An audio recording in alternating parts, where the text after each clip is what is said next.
Welcome to Wisdom Synergy, where knowledge meets collective power.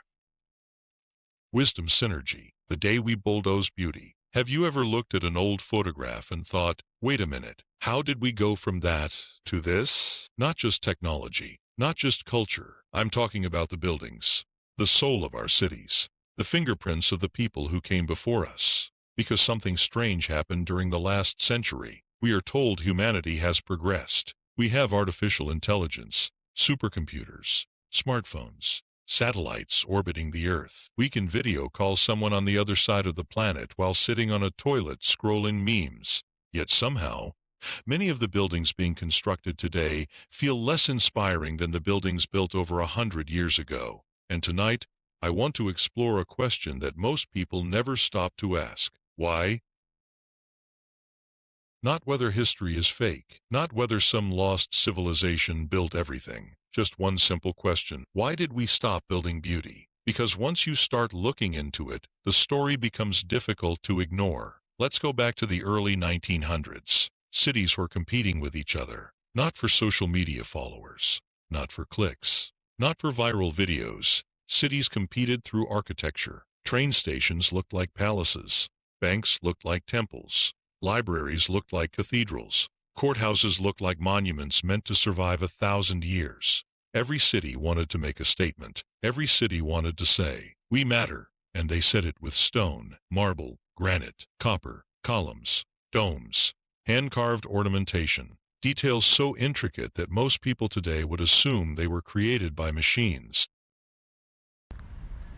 And then something changed. Let's talk about one of the greatest examples. Pennsylvania Station in New York City. When Penn Station opened in 1910, people described it as one of the most beautiful buildings in America. Massive columns, vaulted ceilings, sunlight pouring through giant glass structures. The kind of place that made people stop and stare. The kind of place that made ordinary citizens feel like they were part of something larger than themselves. Then came the 1960s.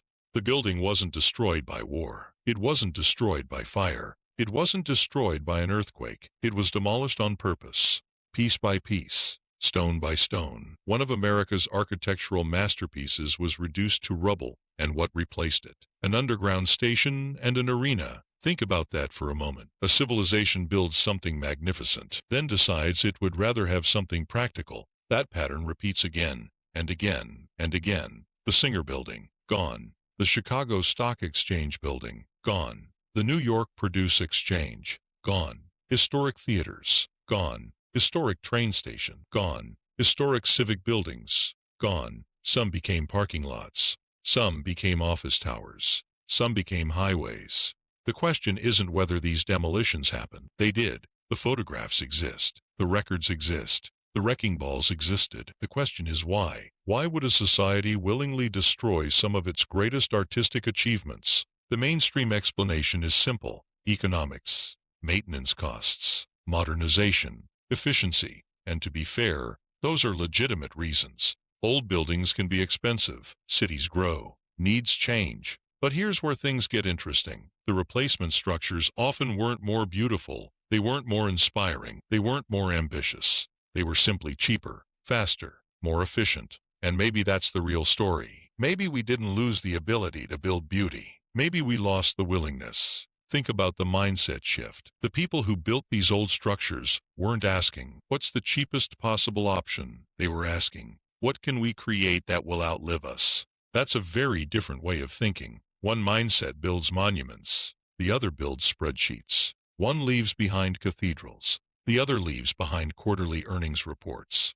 And before anybody starts screaming conspiracy, let's be clear. This doesn't require a conspiracy. Sometimes the truth is much simpler. A civilization can become so focused on speed and profit that beauty becomes an afterthought, not because someone forced it to happen, because everyone slowly agreed it wasn't important anymore. And that's the part that should make us uncomfortable. Because what does architecture reveal? Architecture reveals values. A society's buildings are physical manifestations of what it believes. Ancient civilizations left pyramids. Medieval civilizations left cathedrals. The Industrial Age left train stations that looked like palaces. So what are we leaving behind? Glass boxes?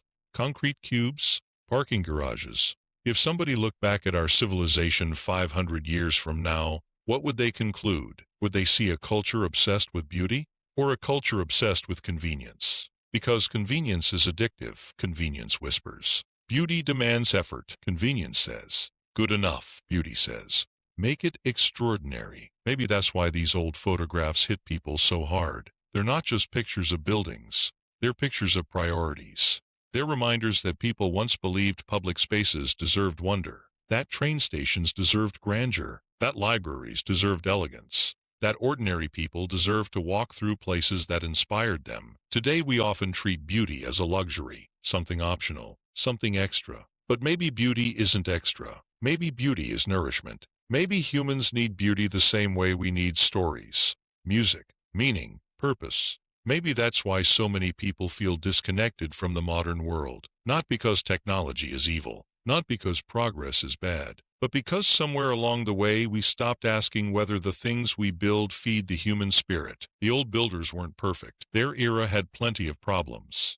But they understood something we may have forgotten. A building isn't just a structure. It's a message, a declaration, a statement to future generations. And when future generations look back at us, what message are we sending? Maybe that's the real mystery. Not who built the old world, not whether history is hiding secrets, but why we stopped believing the future deserved beauty. And maybe, just maybe, the greatest hidden truth isn't buried beneath ancient ruins.